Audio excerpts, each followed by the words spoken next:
Yes guys, welcome back to the channel. In today's video we're gonna switch the brake discs again. Let's dive right in.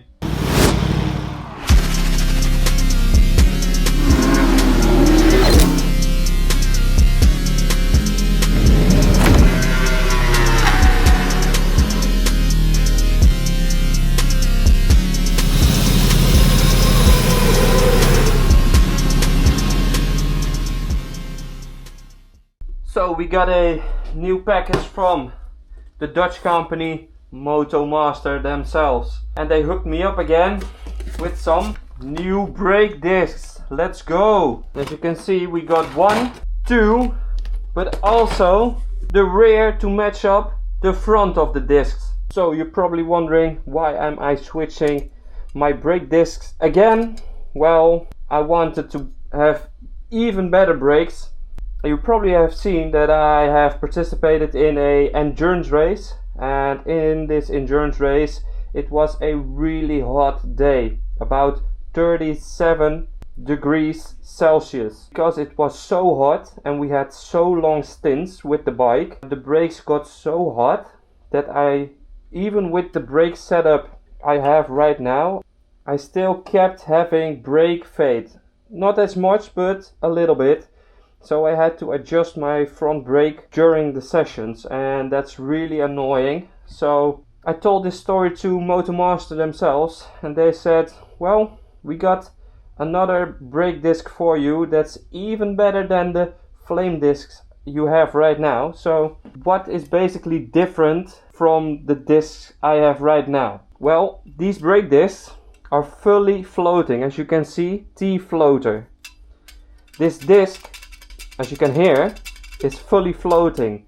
A fully floating disc can adjust itself in between the brake pads. So your brake disc can center itself between the pads. So you got less brake drag, so less friction, so less heat inside the brake disc. Also, this is a 6.0 millimeter brake disc. That is basically the thickness of this disc. The flame disc was 5.5 millimeter thick, and this one is 6. So this brake disc has more metal mass. Because this is more mass of metal, it takes longer to heat up the whole disc and give you some brake fade. So this disc is basically even better than the flame ones. They also got a 7 millimeter brake disc. That is 7 millimeters thick, but that is a World Superbike disc, and that's not really necessary for me in my races.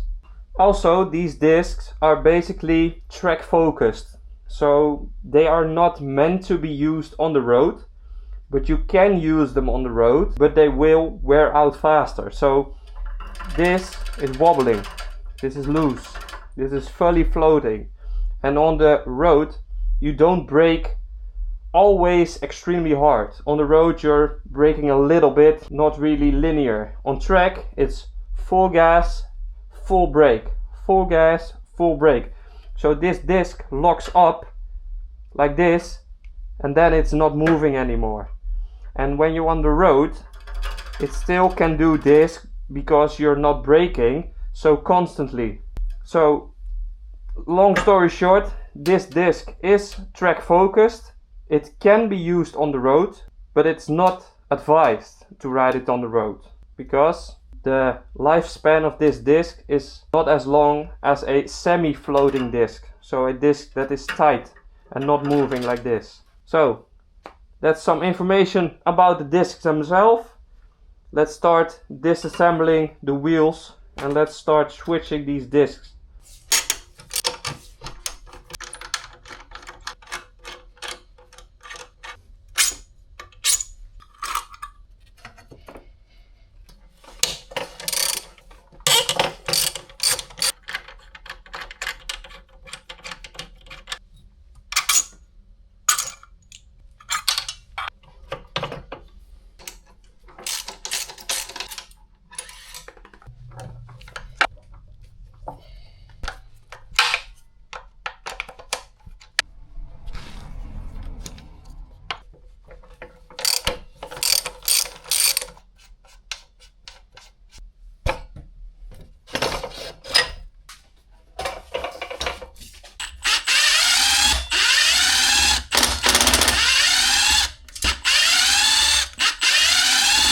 So we have the flame disc of the bike, and we got the new T-floater brake disc on the left, and here we got both brake discs together. So what I've already told you, this one is fully floating.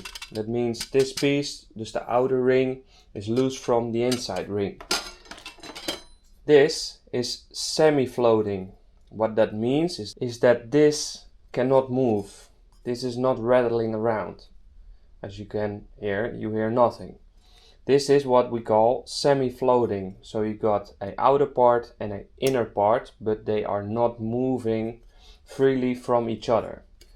So again, this is fully floating. This is semi-floating. Without further ado, let's get back to installing the new brake discs.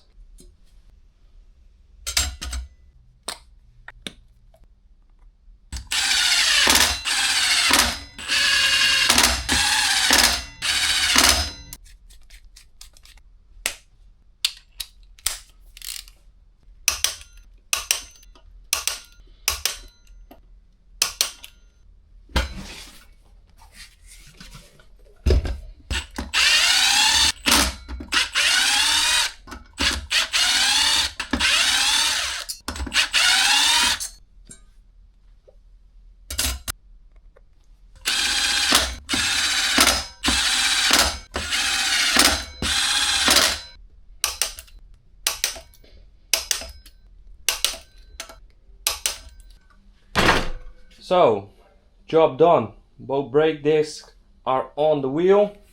As you can see, still fully floating, of course. So it's now ready to go back on the bike.